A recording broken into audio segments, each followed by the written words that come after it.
championships, and if you want to come up and take it from me, you're going to have to do all that stuff to get there. You want to dominate every race. We feel as though we're right on target to go out there and repeat as champions again. Kyle Busch is going to win in the Granite State. Yeah.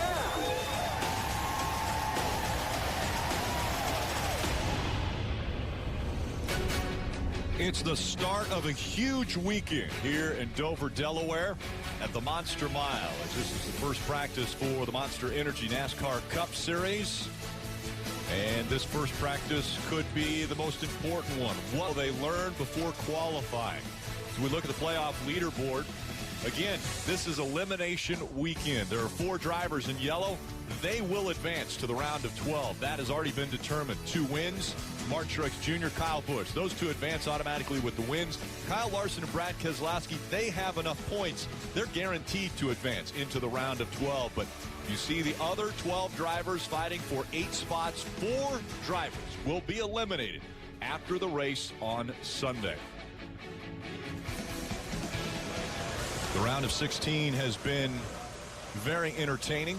And alongside Jeff Burton and Rick Allen, we are going to see which drivers, which teams can handle the pressure the best, because this is when a spotlight is shined on the drivers and teams. Can they perform when the pressure is on them? Yeah, we always think about racing and all sporting ventures as win. Well, that's, in many cases this weekend, this point battle is not going to be about winning. It's going to be finishing in front of another guy. The battle may be for 12th. The battle may be for 14th to get yourself into the next round. And keeping up with what your competition is doing, focusing on what you're doing at the same time, is going to be fascinating to watch. I'm really interested to see. We're looking right now at Kurt Busch. Can he find a way to step up? They've had some speed. They've had better speed coming into these playoffs. But once the playoffs start, that speed kind of went away. And now they got to find a way. And, Jeff, with them, must win. I mean, they're in a position points-wise. They're having to figure out how they can cross the finish line first. Well, they're only 17 points back, but the problem is there's 2 people in between them. Right. So, that makes it more complicated. I don't want to say that they're in a must-win situation, because situations can change. The minute that someone else has a problem, now the world's different. So you look right here at the playoff leaderboard, there he is at 41, 17 points behind the 17. But what if the 3 and the 31 all of a sudden have a problem? Now it's a different ball game. So you have to go into this race, I think, if you're Kurt Busch, and saying we have to win. But at the same time, you can't do something silly that takes you out. There's 20 points available, remember, in stage racing. If you can run well in stages, you can gain points. So if you're going to have a chance to win, you're probably going to run well in stages. They probably go hand in hand. I just think that they have to go in thinking we need to win, but be willing to change gears based on the situation. Historically, since 2014, when it became an elimination race where you were taken out of the possibility of winning the championship after Dover, this has been the results. A.J. Allmendinger missed it by 2 points.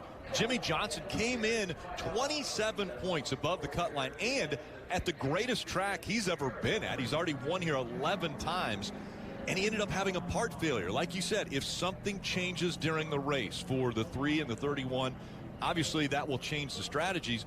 But we've seen where it comes down to just, even with Jamie McMurray, a tie. Well, and Jamie McMurray was a late race restart.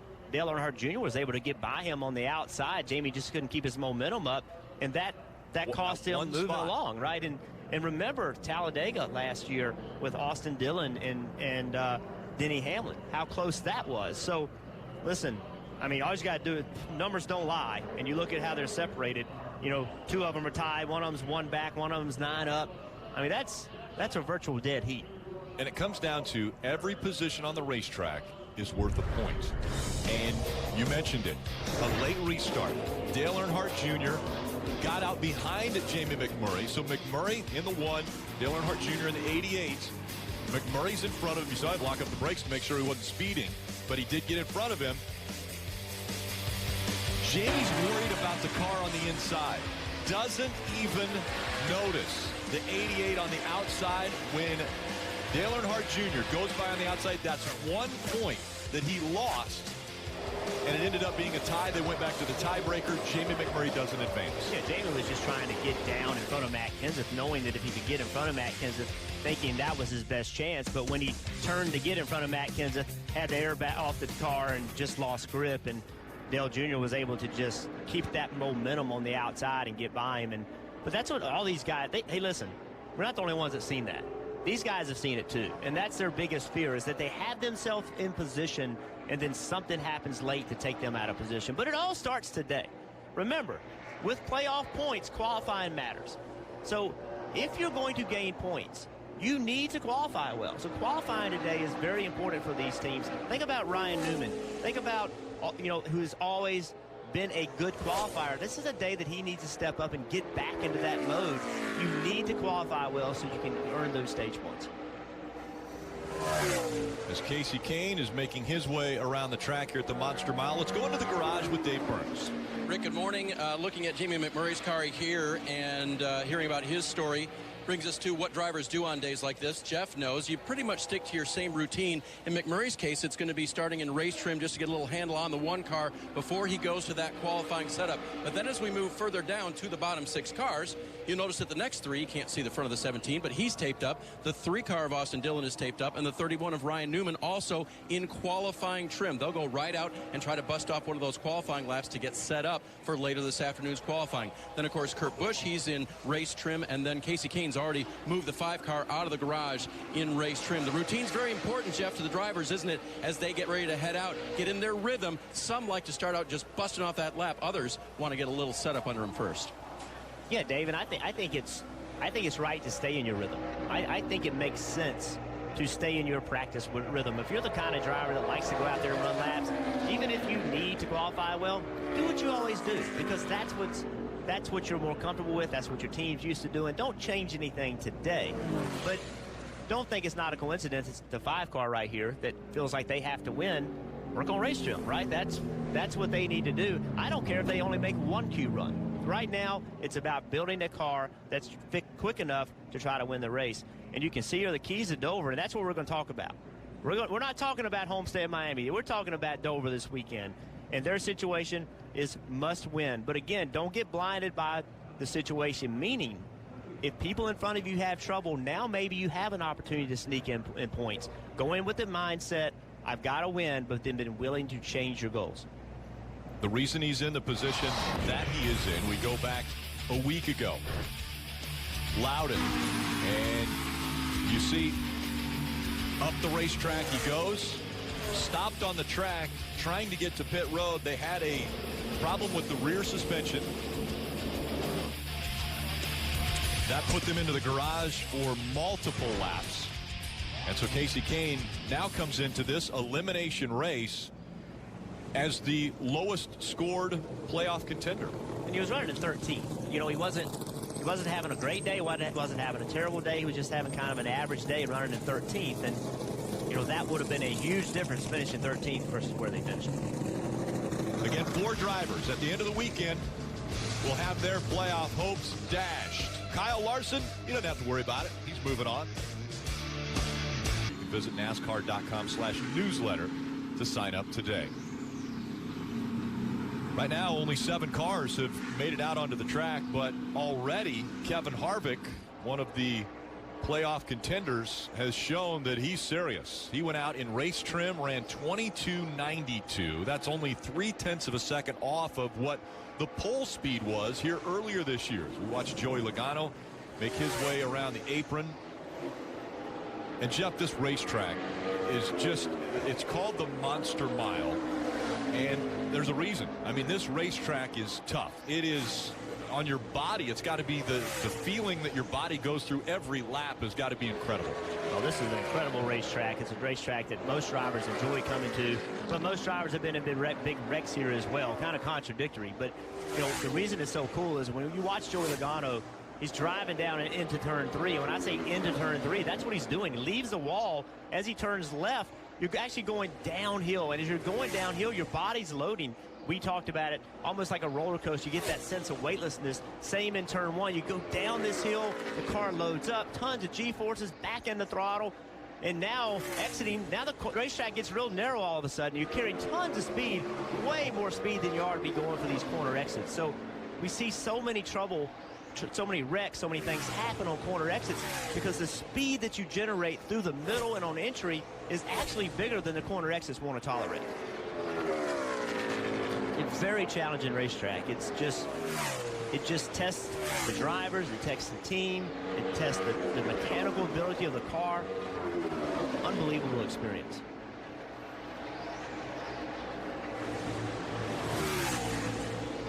I had mentioned as we were going away, Kyle Larson, he didn't have to worry about this race. He's done well enough throughout the regular season with playoff points, and he's done well enough in the first 2 races of this round of 16 that he's acquired enough points. He's guaranteed to advance into the round of 12. But there's so much about momentum and the way the points are gained now. If you win a stage, you get a playoff point. That moves forward into the next round. So these drivers are continuously wanting to get the stage wins. They want to win the race because those points will help them make their way to Miami at the end of the season. Yeah, I think the great thing I've seen from Kyle Larson this year is just the simple fact of his consistency. You look at the number of runner-up finishes this year. He's had 8 runner-up finishes. And you know, we talk about his wins. He's had 4 wins, but what I find impressive is the 8 runner-up finishes because that earns you points. Points matter this year. Points, it's not like it used to be back in the day, so to speak, right. But you earn points and they help you throughout the year. So their strength has been speed, but also in the consistency. And, you know, the Dover key is, hey, man, is it his turn to win? You know, he's been second here. That's the best he's ever done. And can you keep up with the 78 and the 18? Because, as you mentioned it, momentum is so important, and you need to be able to let the 78 and the 18 and yourself know that you can outrun these guys. And they're the only 2 teams that Kyle Larson feels like he hasn't been as fast at. He feels like, in talking to him on NASCAR America this week, that he can run with everybody. He feels like he's outrun everybody else. But those 2 cars, 78 and 18, are the 2 that they've got to find a way to step up if they're going to beat them. Dave. Rick, down in the garage area, a somewhat relaxed atmosphere for a lot of the drivers, including Austin Dillon, getting ready to hop into the 3 car. That is because there was some practice on the track earlier this morning. It was the K&N Pro Series East getting ready for their finale. There's a certain Burton gentleman involved in that race.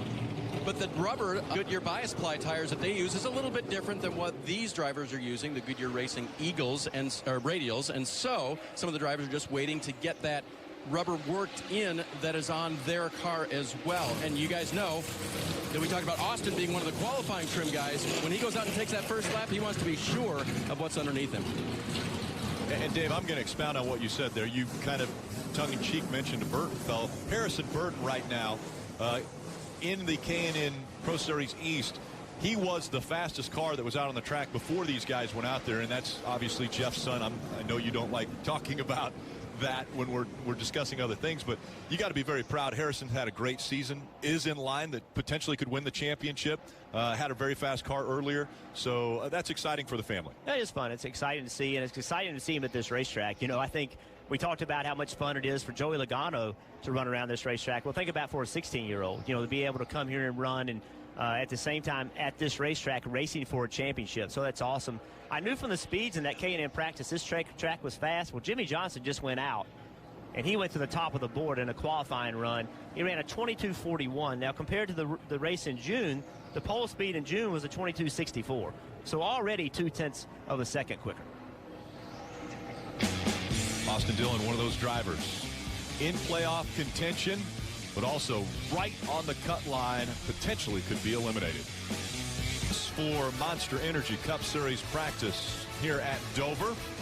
All rise for the Premier League mornings on NBCSN. Title contenders are going to meet tomorrow at 12 Eastern as defending champions Chelsea host Man City. But first at 7:30 Eastern, Tottenham, they visit Huddersfield. Premier League mornings, they are on NBCSN. And Jeff, we have documented, we've noticed that Kevin Harvick went out there, put up a pretty good lap right away. I want to compare Kevin Harvick to Brad Keselowski. 2 drivers really in opposite situations. Brad Keselowski has enough points. He's going to advance into the round of 12. Kevin Harvick, he's still fighting for one of those spots. So it's early in practice, Rick, but I want to explain how important practice is. So you can see right here on this graph, this is bad.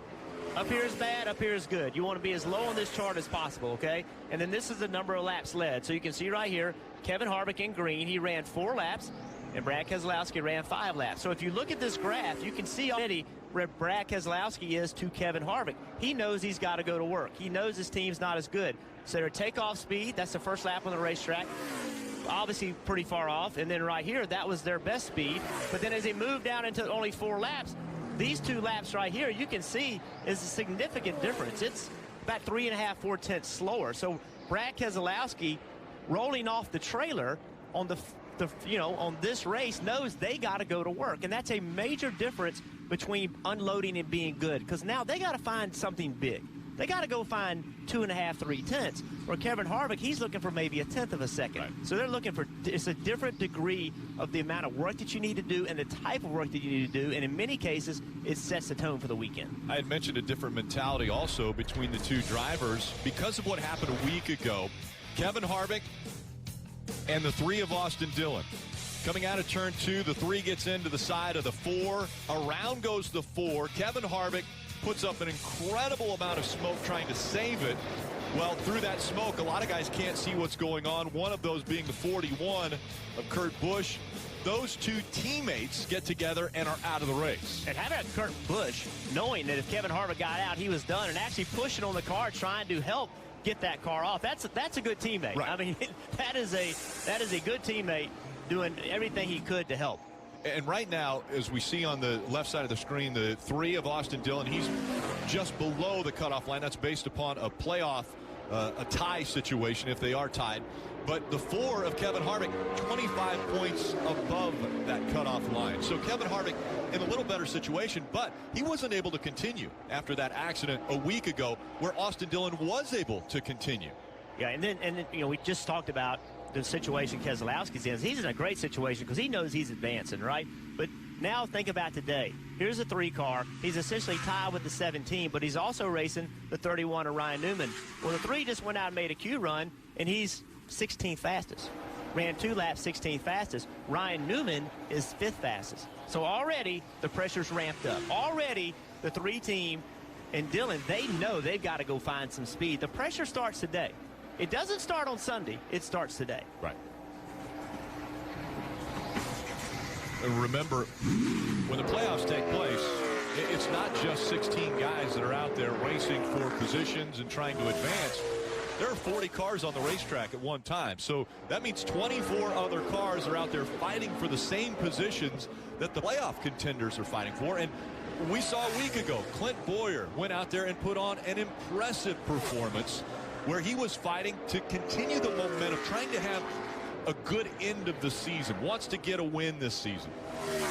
Listen, when you're not in the playoffs, you feel like you have been shunned. You feel like that you're not in the game anymore. It hurts your feelings. It makes you mad.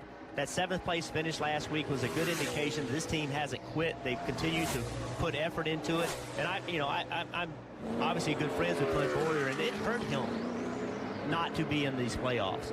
And I can promise you that he and this team are going to be doing everything they can to make some noise, because the only way that you get the attention of people when you are not in the playoffs is to go outrun them, to go beat them. You have to stand way above them if you're going to get any attention. And when you're a race car driver and you're not getting attention, that's not a good thing.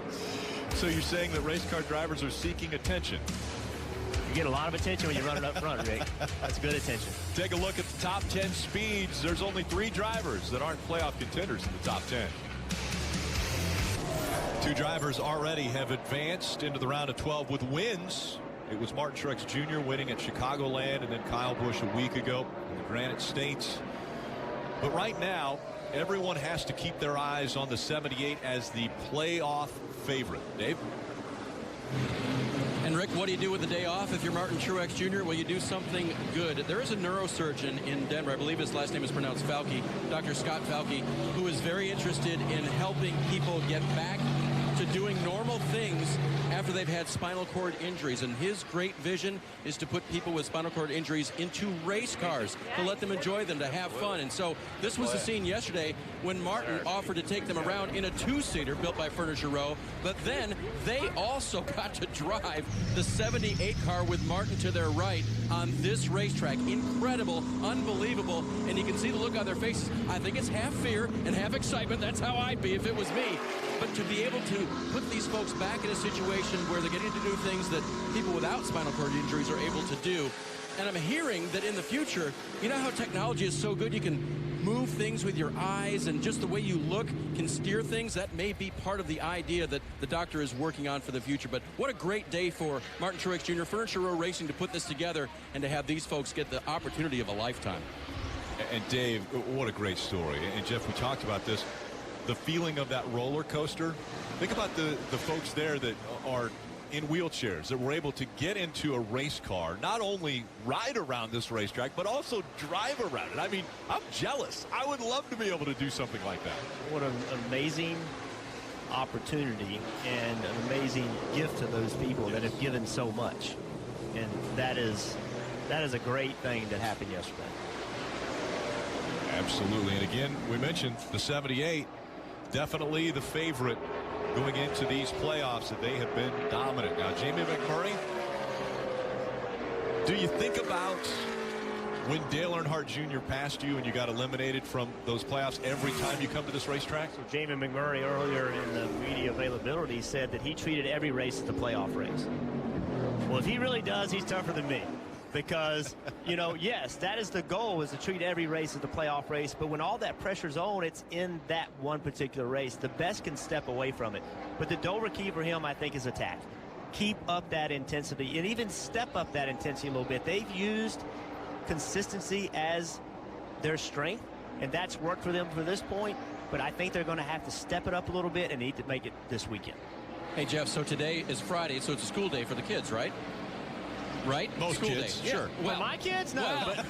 Well, your kid's on the racetrack at school. However, he got a free pass from the school. Anyway, let's do a geometry lesson. Apex of the corner, Jeff. Where is that?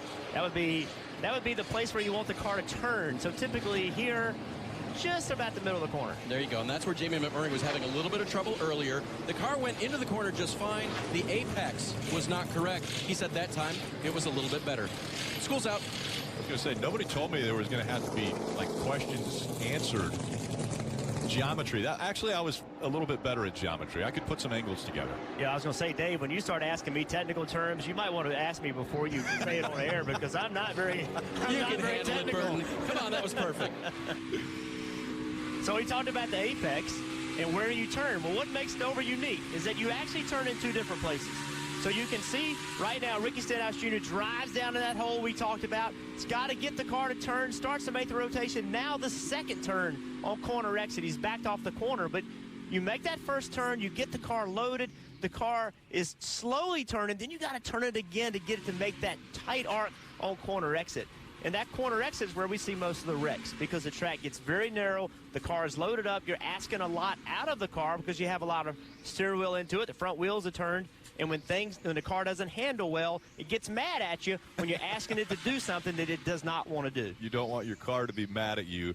24 degrees of banking. How much do you lean on that banking at this racetrack? Oh, you lean on it a ton. This is a big Bristol. It's not banked as much as Bristol, but it has that feel. It's just faster. It's actually, I don't want to say it's more aggressive than Bristol, but it's faster than Bristol. But, you know, this 17 car went on a great ride from Ricky Stenhouse Jr. Well, we know the situation. They have to have a good day. They unloaded, made a Q trim. They're 14th fastest. So not a great start, but not a terrible start. That's, again, they're better than Austin Dillon taking off, but not as good as Ryan Newman. We look at the career of the bubble drivers here at Dover. Ricky Stenhouse Jr., 12th right now in the playoff standings. But the finish there, 21st is his average finish. Probably not going to do him any good. Austin Dillon, 22nd. Ryan Newman a little bit better. He's able to gain some points with that average finish of 13th.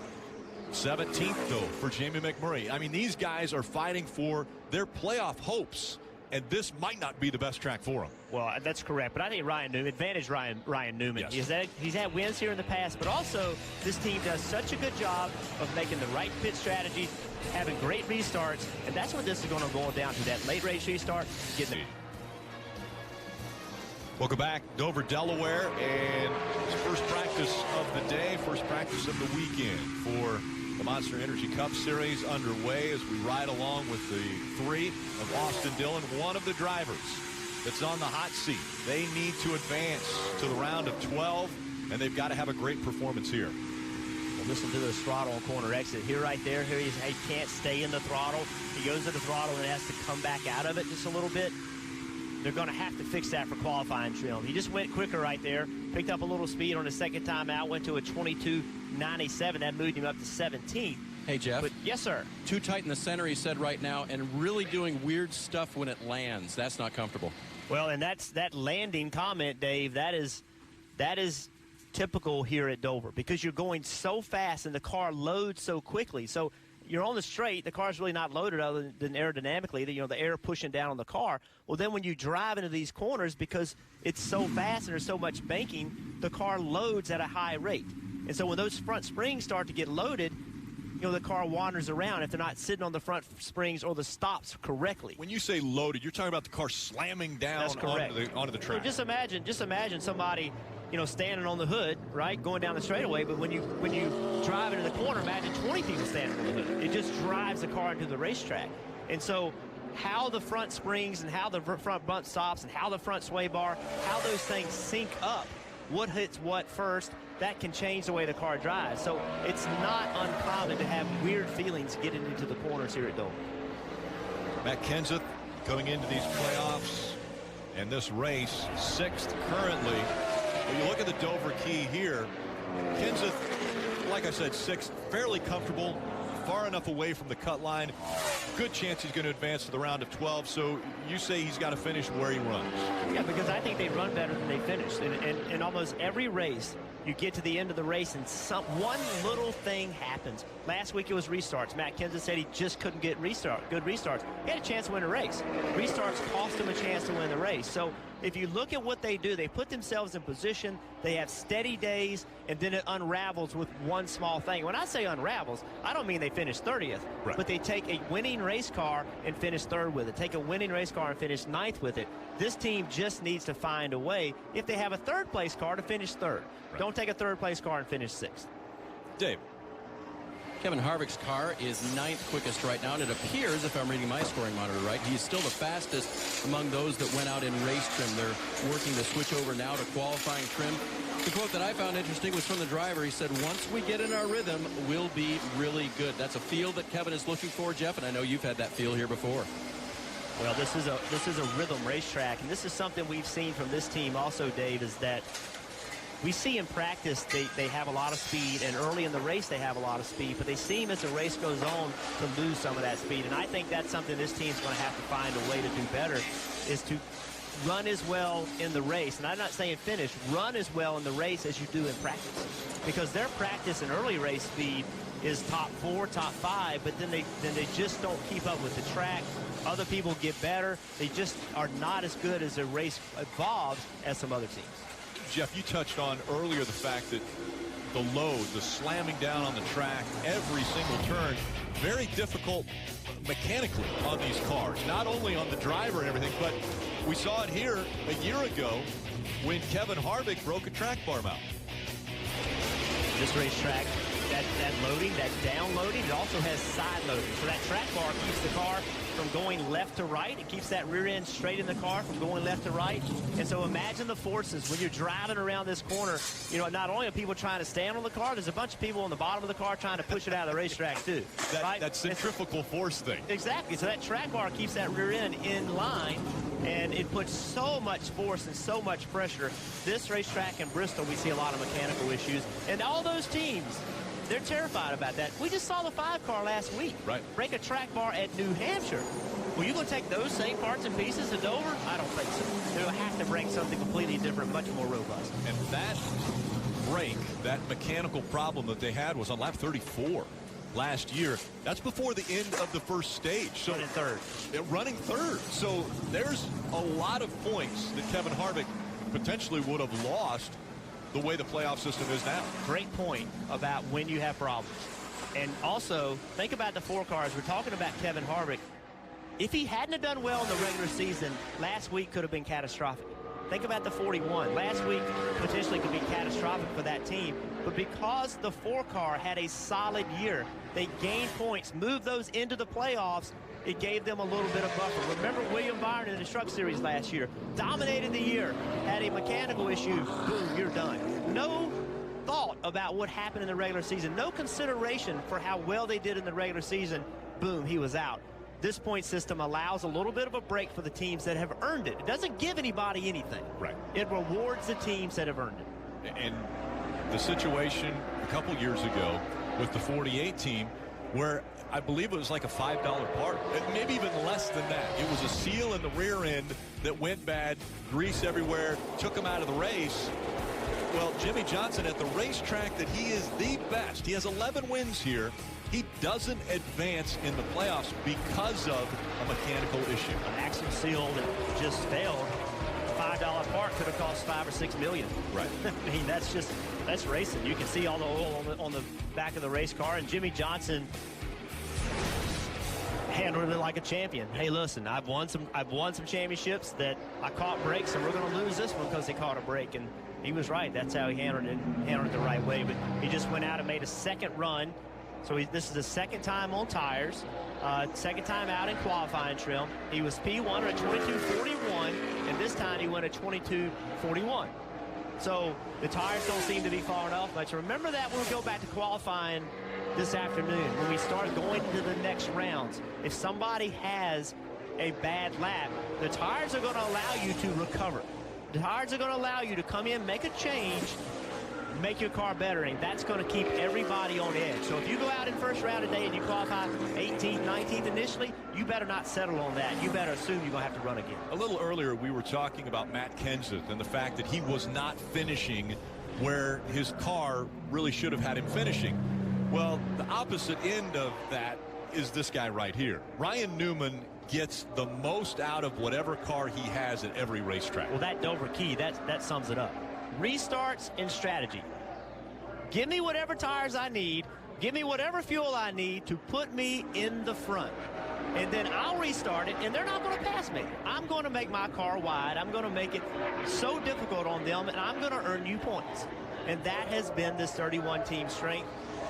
It's unbelievable how they carve finishes out. It almost won them a championship. Right. It won them a race earlier this year. This too, Luke Lambert, the crew chief, and Ryan Newman, they believe in each other, and Luke Lambert has the confidence to put Ryan Newman in these situations, and he'll deliver.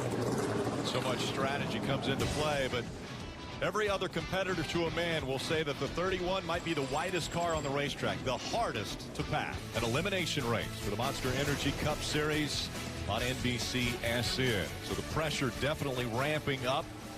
It will be the second race for the Xfinity Series as far as where they are in the round, but this is an elimination race for drivers like Ricky Stenhouse Jr., who is right now fighting to stay in to be a part of the round of 12. So this is Stenhouse Jr.'s second time out on his mock qualifying run. They've made some changes. Obviously, they're hoping it's going to work, hoping it's going to make it better. He right now is evaluating what the car is doing. Coming to the checkered right now, he'll probably shut it down, just run one lap. And that moved him up to 9th. So the changes they made were in the positive direction. And we talked to Ricky Stenhouse Jr. a week ago about his situation prior to the race at Loudon. And he made the comment, I just want to come out of this race being in the same position points-wise that I'm in now, because I think when I go to Dover, I have an advantage over the other drivers. Well, there you go. Dover key. Now prove it. Prove that you're better than those. Prove that your car is better than those guys. Because when Steve Letarte asked him the question, hey, man, how do you feel going to Dover? He lit up. Like, you could see he was kind of depressed because New Hampshire wasn't going well. But the minute he mentioned Dover, Ricky Stenhouse Jr., he sat up. His eyes got bright. He's like, yes. He said, I'm telling you, we ran good there in June.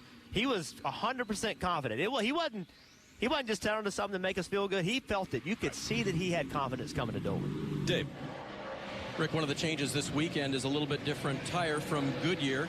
The right side tires have a little bit different construction. That is for durability, but the left sides as well have a compound change since the race earlier this year. The right sides are significant, though, because it's the same one that they use at the Darlington Raceway. And, Jeff, I know that's a track that needs a tough sidewall and tough tire, which Goodyear has developed. How is this track maybe a little bit different from Darlington, though, in terms of that load and hopefully the improvement that Goodyear's made?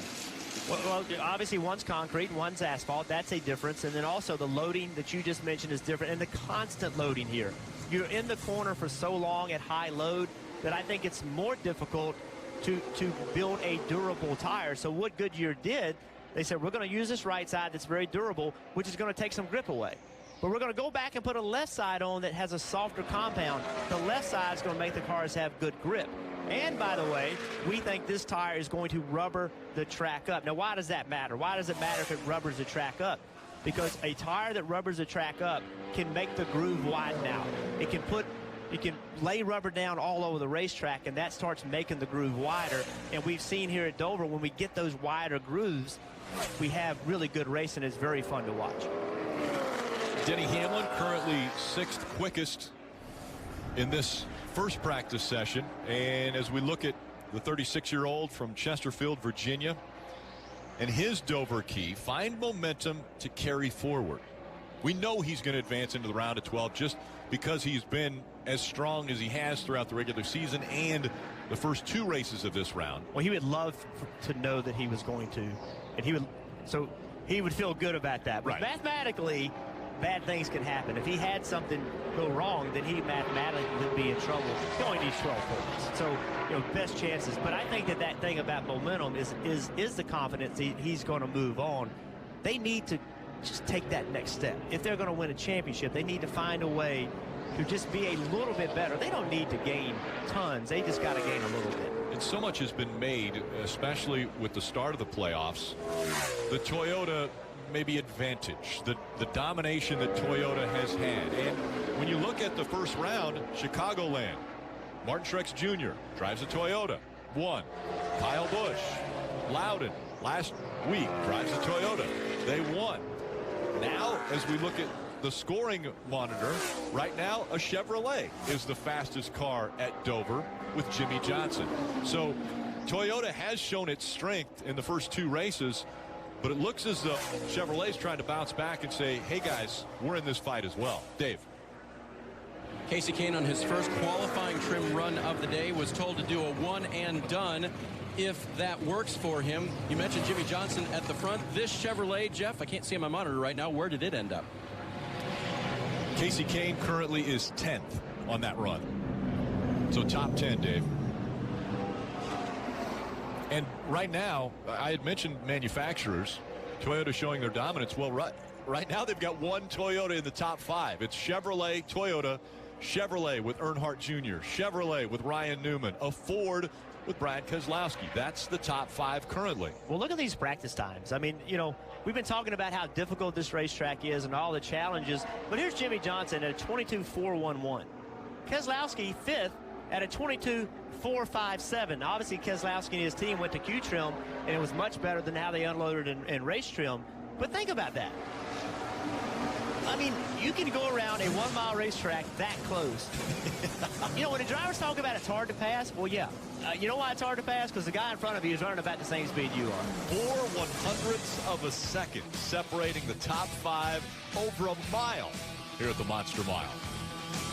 I had mentioned that Chevrolets are doing well here at Dover. One of those is Dale Earnhardt Jr. He is currently 4th as far as speed for a lap, and this being his last Dover race, it holds a lot of very special emotions for Dale Earnhardt Jr. As a matter of fact, back in 2001, just after the tragedy of 9/11, Dale Earnhardt Jr. said this might be one of his most memorable wins of all time.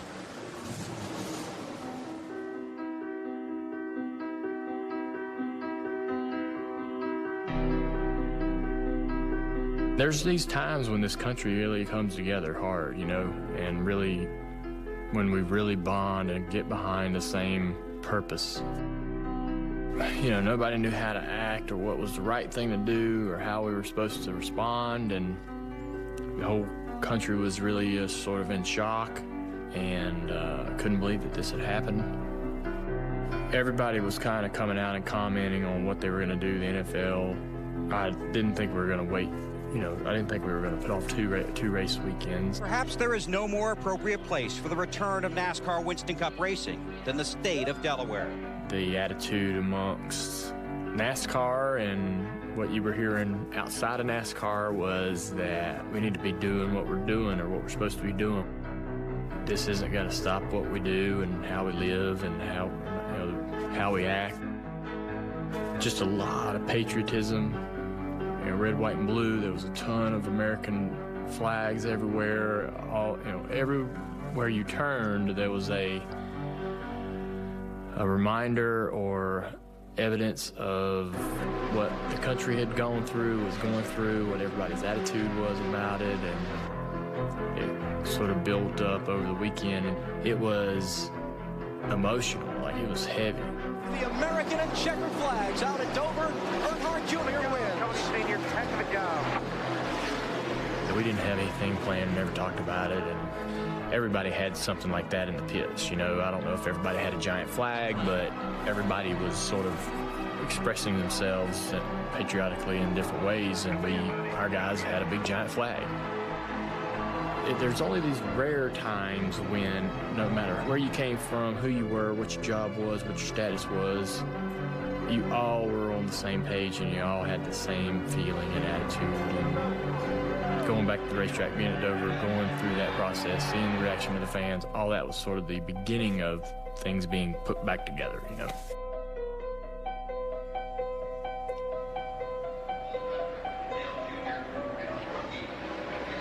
Well, those horrible actions on that day shut this country down. And he was right. No one knew how to act. Remember, we were supposed to race in New Hampshire the week before, and it got canceled. So this was the first race back.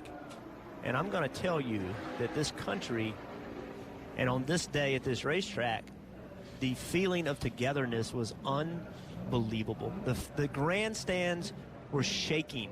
The chanting of USA, US. I mean, it was, you could not have tears in your eyes. It was unbelievable. I didn't come close to winning that race on that day, but that race day was one of the most memorable because of how the country was together and the enthusiasm. And on that day, I realized that we may be separate, but when something happens, don't mess with this country, because I'm telling you, that spirit and that enthusiasm was unbelievable. I wish everybody could have experienced it. Yeah, you remember George W. Bush started off with an address to the nation that said, "Good evening. Today our fellow citizens, our way of life, our very freedom came under attack in a series of deliberate and deadly terrorist acts." And as you mentioned, the whole country came together, and it just happened that Dale Earnhardt Jr. won that race. The American flag was put in his window, and he celebrated with an entire country. 3 different racetracks are represented on the championship trophy that will be held above whichever driver wins the championship at the end of the season. 36 race season. It's a long season, but that trophy well worth all of the work that has gone in. If they are able to be lucky enough and put together the right strategy here at Dover, Miles the Monster is a part of the trophy that the drivers receive here. And that, by the way, that's an actual size car. So that's how big Miles the Monster is outside of this racetrack. And again, it's Monster Energy Cup Series practice from Dover. There was a little bit of a break in the action, some debris on the racetrack. But back at it again, just over 24 minutes remaining in this practice session. Dave. Coming into the garage now is a 21 of Ryan Blaney. Was on track during his qualifying run and said, big problems, no brakes. Wait, I got brakes. I got a flat. So he brought it to pit road, and the crew was most concerned about whether he got on the splitter, whether the flat tire had caused him to get so low that he scraped off part of that front splitter. That's a big concern. Now they'll push him back here and get a closer look at it. Yeah, it looked like that he had. It looked like the left front splitter may had some damage to it, and so, you know, they made the decision wisely to just stop the car on pit road, take a tire down there, rather than he driving it. You see right there, he took a jack, tire on pit road rather than drive it at the pit road and causing more damage. And so many times I've heard fans say, when a driver has a tire issue, why don't they let the crew go out there, change the tire, and that way they don't have to do more damage to the car. They can stop, change the tire, and then come back in. But you can't have crew members out on the racetrack. Yeah, I don't think that's going to be very safe. But in this case, to go to pit road during practice, that's the right thing to do. We've seen cars even stop. Just a driver say, you know what, I'm not driving anymore, and have a rollback come get you. One of the good things about the 24 team, Alan Gustafson is back on top of the pit box. Dave? Getting some messages from his driver now. One of them is, I'm not sure what to tell you. Right now, Chase calling the car a, quote, mixed bag. And that can be a bit of a conundrum. Jeff, you want to go to English class now? Nate Ryan's going to have to tell us what that means. It's education with Dave today. Oh, something like that. I think it's a wine, too. I'm not sure. Well, you know, this Q run did not go how the 24 was wanted to go. That was a mock Q front run down to 20th fastest. And, you know, I think the Dover key for this team is to keep grinding it out. You know, just get through this race, advance, try to keep continuing to improve. We saw some improvement from this team. Chicago ran very well. So I think just grind it out, get through this week, and start over. Well, this is a great racetrack for him, too. I mean, in the 3 starts here, his worst finish is 5th. So when your worst finish is the top 5, that's a pretty good track for you.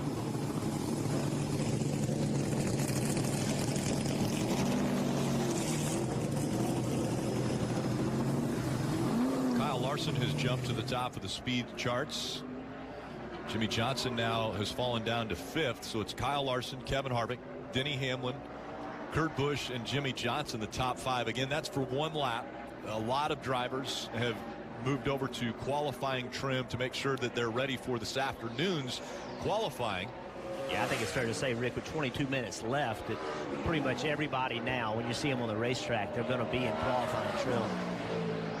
It takes so long to change them over. If you've waited any longer than this, you're not going to have time to change it over to get the qualifying set up in it. And how big of adjustments is that? I mean, it's a lot. They're doing massive amounts of changes to go from a race setup to a qualifying setup. That's exactly right.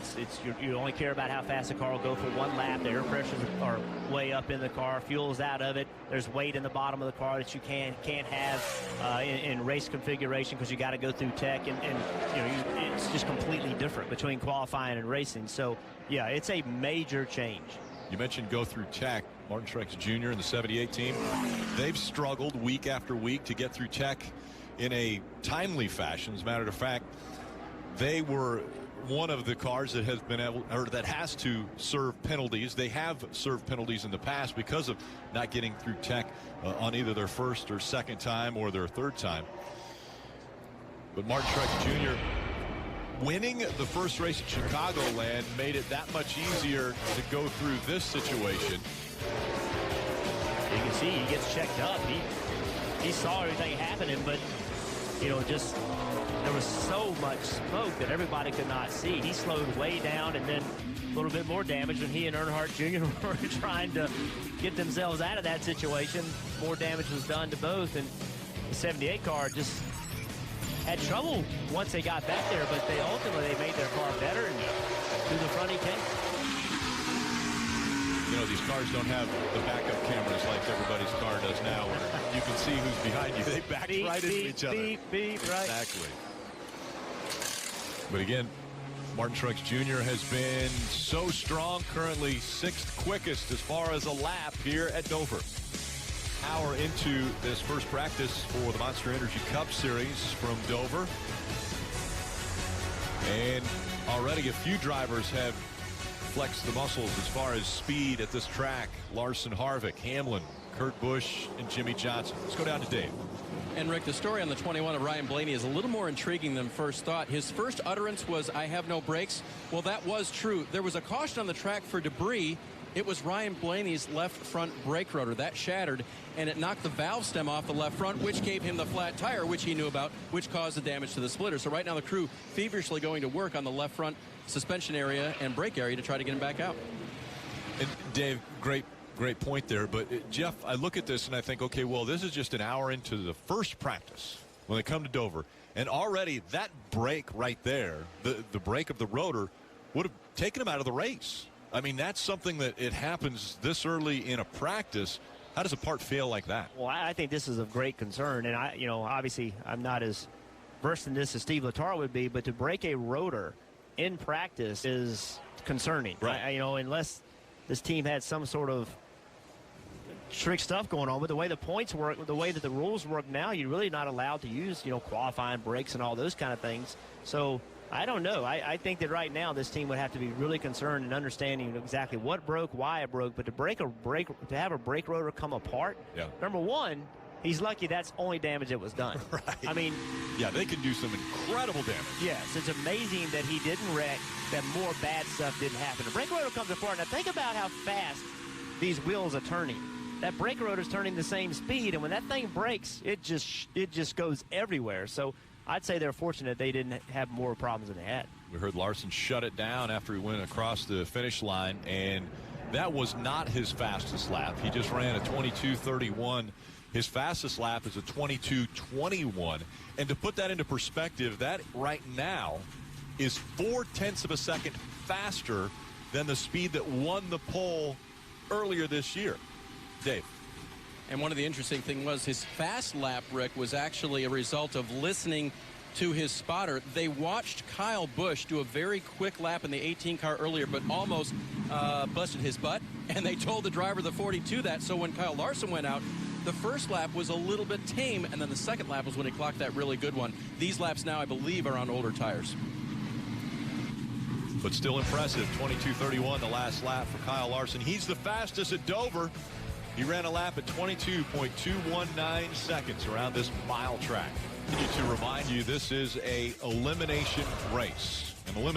So you look at the playoffs and the way it works, the round of 16, 12, 8, and the championship. These are the racetracks we're going to. Yeah, so you see Dover right here. Then in the next round, Charlotte, Talladega, Kansas. That's the round everybody's concerned about because of Talladega. We always know how Talladega can be. You can have a great day and all of a sudden finish 35th doing absolutely nothing wrong. Yeah, the wild card race there. The playoff format, we continue to talk about the points and how important it is to gain those points. Points are reset at the start of each round. So at the end of Dover, points are going to be set as we advance to the next race. That's right. Remember, a win by a playoff-eligible driver automatically advances them to the next round. And 4 drivers with the least points at the end of each round are eliminated. No longer have a chance to win a championship. That's going to happen on Sunday. From here, this is an elimination race. Points, so important. Well, they are very important. So remember, the playoff points from the regular season carry over to the start of each round for drivers who advance. Playoff points continue to be earned in rounds 1 and 2, but are only applied at the start of the next round for the drivers who advance. So again, 5 points for a race win, 1 point for a stage win. And that's that incentive that we continue to talk about. The drivers that are doing well and are going to advance, there is an incentive for them to continue to gain those playoff points because it will help them as they advance to the next round. And here it is. Martin Truex Jr. has 59 playoff points, so everything that he does this week, a race win, stage wins, all those things add to his playoff points moving into the next round. So already he has over a 20-point lead on Kyle Busch, but look at the lead he has on Chase Elliott. So that's why when you start looking from I'm going to say Keselowski to Elliott, they're not very far apart. So all those guys are incentivized to do well today because we saw it last week with Kevin Harvick. Had he not had those playoff points, he would be in much more trouble than he is. The work he did during the regular season gave him a little bit of a cushion. But the next, as the rounds move on, remember, you start to narrow that gap because the people that you're racing with, they probably had the best regular seasons also. And a mistake as the rounds go on can be catastrophic. Well, you mentioned mistakes. The one thing you can't do is make mistakes. If you want to be able to advance into the next round, we flash back to a week ago, Jamie McMurray, Jimmy Johnson. And there, contact made between the 48 and the 1. And really no choice right here. You know, you just come in, you change a tire, you just got to fix it. You cannot just be in denial and not fix the problem. If you are getting denial and you cut a left rear tire or a right front tire with the thing smoking, well, you give yourself worse. So they did a good job, came in, pitted, worked themselves back up. But remember, he was 11th on that restart when the contact happened. That was a great shot, by the way. Finished 16th. That we're getting here from our cameraman, just to show you how tight and congested the garage area here is at Dover. And it's very difficult for these drivers that are in a hurry. Now, as there's less than 10 minutes to go in this first practice, guys that are wanting to get back into the garage to make any kind of adjustments, getting ready for maybe that one last qualifying run, it's difficult. It is difficult. Very tight pit road. Take a look here at Chase Elliott. He just made another mock qualifying run, moved up to 4th on the board. So they've made some changes, moving in the right direction. Okay, this is one of those racetracks that you pit, and you're so close to the guy next to you, you know more about that car than you do yours by the time the weekend's on. Ricky Stenhouse Jr. still, and we call it searching for speed. That's what he's trying to do right now. 22nd quickest before this lap. He's out for another qualifying run. And Jeff, you had mentioned earlier, as we're going to ride along with him, you knew his last lap wasn't any good because he was flying down pit road to try to get back into the garage. Or just mad. Yes. You know, or just mad. So listen to the throttle. Back to it. Sounded decent. Let's see what it does. He's 22nd fastest. Did not move him up. 22.74 that lap. His fastest is 22.67, and he's going to bring it back into the garage. So right now, Ricky Stenhouse Jr. in 17th, and Austin Dillon Ricky Stenhouse Jr. in 22nd, and Austin Dillon in 23rd. They're the two slowest of all the guys trying to make the next round. Dave. And yet, as you compare those two, Jeff, I look at the 3 of Dillon, even the 31, his teammate of Newman. They've been better here. Ricky has not been good at Dover. His only top 10 finish was a couple of years ago. And so that, I think, is part of the really big hill that Ricky has to climb this weekend. Yeah, Dillon and Newman, they've got a good history. They've got ways of putting this race together. For some reason, Ricky's got a lot more to try to figure out before the end of Sunday afternoon's race. Yeah, Dave, Ricky's got to do what he said he could do. They were running 3rd here when they had a tire problem in June. He told us last week this is a good racetrack for us. The numbers don't say it. The numbers would say, Ricky, you're selling us a bill of goods. But he believes that this is a racetrack that they can perform on. Matt Kenseth also in the playoffs, fighting for another championship. He just went to the top of the speed charts. 162.5 miles an hour average around this track. Place over the weekend, as well as look forward to the next race on the schedule. And coming up on Wednesday, it will be David Reagan and Landon Castle. They will be the guests at the Hall of Fame. So those shows so entertaining to sit down and listen to the drivers and the stories that they can tell. And what a great opportunity to hear from two guys that have won races at other levels. David Reagan, obviously the Cup winner, but to hear the challenges that they go through, you know, for what they're trying to do in their careers. We've had Cup champions, but what a great day to be able to sit down and hear the perspective of where the sport is, the challenges that they deal with. They're different than the challenges of Kyle Larson like we had last week. Riding along once again with Austin Dillon. As he died, a little bump there as he enters 3. He comes out of 4. Dillon was the slowest of the 16 playoff drivers and still is the slowest of the 16 playoff drivers even after that lap. Still 26th. Yeah, remember last year he came in here in 14th place, 5 points down where he needed to be, but was able to advance out of this round. So they have a little bit of experience in this situation, and this is a remarkable job, I think. Yeah, I was going to say, great sight. Yeah, to get this car out, I think they're fortunate not to have any more damage than they had. Take a look. We talked about the fact that a rotor broke on this 21. It happens right there. You see the rotor flying out of the car. An odd place to have a rotor break on corner exit. You're obviously not on the brakes at all, and then you see it's still shedding parts off of it. And here the crew came down on pit road to change that left front tire rather than taking a chance of dragging the splitter off of it. So it shot out of the right side, but that's just centrifugal force shooting it out of the right side. It was a left front rotor that broke, and it went out of the right side, and that's why I was talking about the amount of damage. When that rotor's going from left to right, there's a lot of stuff in between that it can hit, that it can make contact with, can cut the right front tire. There's a lot of things that could have gone bad there. They're fortunate it didn't. And with just under 2 minutes remaining in this first practice of the day for the Monster Energy Cup Series, Ryan Blaney will make it back out, probably to shake the car down, I would guess, just to make sure that everything put back together. He's going wide open. Yeah. Man, you guys are crazy. No, your team tells you you're all good. You're going to make a run right here. You'll have 100% faith and trust in your team. They tell you, hey, we got this thing fixed. You just got to go stab it and go. I mean, that's just what you do. You mash that throttle, and you have to assume and you have to trust that everything's 100% right. So go out there like it's the first lap of qualifying. This is it, man.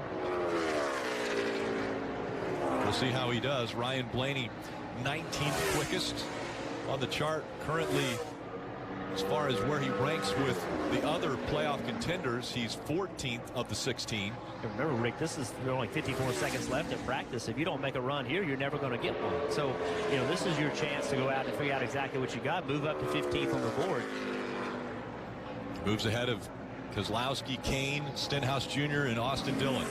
Rick, that's a great example of you have to believe in the people that are around you. You strap yourself in a race car going as fast as you're going at this racetrack.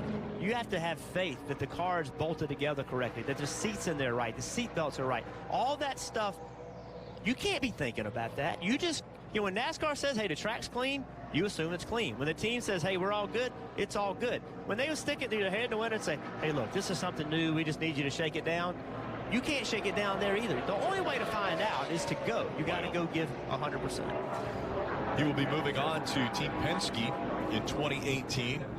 He'll be vacating the 21 car from Wood Brothers, and right now they're at 99 wins. He wants to give them the 100th win. So these few remaining races in the 2017 season that he'll be behind the wheel of the 21, he wants to make the most of it. Well, Miles the Monster hasn't been too bad to anyone today, at least in this first 90-minute session. Well, here you go. We got Ryan Newman in 11th. We got Jamie McMurray in 14th. Ricky Stenhouse Jr. all the way down in 25th, and Austin Dillon all the way down in 27th. So, some teams have started out the weekend well, and some teams haven't. So Kyle Busch has won the pole in the first 2 races of this round. Can he sweep the round in qualifying? That's coming up later this afternoon as far as qualifying. But who's in a bad position here? I mean, Austin Dillon, 27th. Ricky Stenhouse Jr., 25th as far as speed for a lap. Listen, you're going to have to beat Ryan Newman. Ryan Newman, we've talked about it. They're so good at late race.